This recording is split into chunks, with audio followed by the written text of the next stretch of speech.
राम राम। क्या आपकी पत्रिका में राहु भाव नंबर 2 में बैठा है? राहु जब भी भाव नंबर 2 में होता है, यह भाव शुक्र और बृहस्पति के अंतर्गत आता है।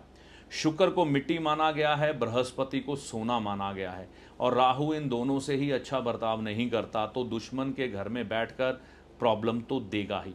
दूसरा भाव ससुराल का है, कुटुंब का है, वाणी का है, धन का है।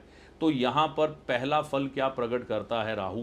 धन के मामले में परेशानियां जरूर देगा, और कई बार देखने में आता है यह लोग राजा समान जीवन जीने वाले होते हैं। यानी कि ये पैसा खर्चते हुए परवाह नहीं करते कि पैसा कहाँ से आएगा कहाँ से नहीं आएगा, चाहे लोन उठाना पड़े, चाहे किसी मित्र रिश्तेदार से पकड़ना पड़े, लेकिन ये अपने जीवन में अपने खर्चों को रुकने नहीं देते। यहाँ पर राहु की यही सबसे बड़ी शक्ति है। यहाँ पर लोग घबरा जाते हैं कि राहु भाव नंबर 2 में हो, पैसा नहीं आएगा, लेकिन जो एक खूबसूरती राहु भाव नंबर 2 में है उसको भी तो समझो।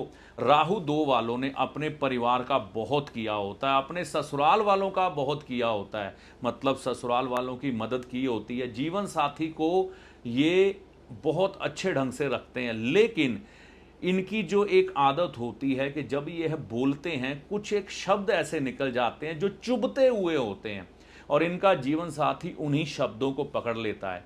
और यह व्यक्ति जो होता है ना, राहु भाव नंबर 2 वाला, ये जीवन से ना सताया होता है। किस तरह से?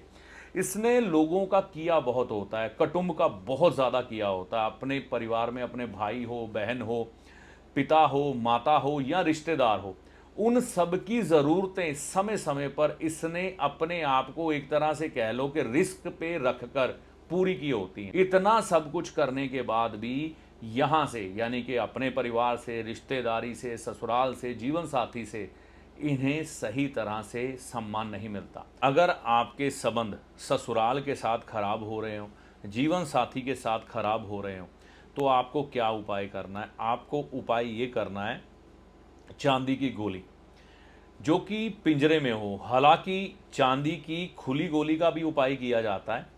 इस चांदी की गोली को सफ़ेद रंग के धागे में, जो कि कॉटन का हो, उसमें डालकर आप अपने गले में धारण कर सकते हैं। और इसके अलावा हाथी के पाँव की मिट्टी का उपाय, जब आपके ऊपर बहुत सी मुसीबतें एकदम से आ रही हों, कोर्ट केस पड़ रहे हों, लड़ाई झगड़े हो रहे हों, हाथी के पाँव की मिट्टी उठाएं और उसे कुएं में, जो कि पानी वाला कुआं हो, आज के समय में मुश्किल मिलता है, तो हाथी के पाँव की मिट्टी पानी वाले कुएं में आप डाल दें। इस वीडियो में दी गई जानकारी का लाभ आपको माता रानी की कृपा से होगा। जय माता दी।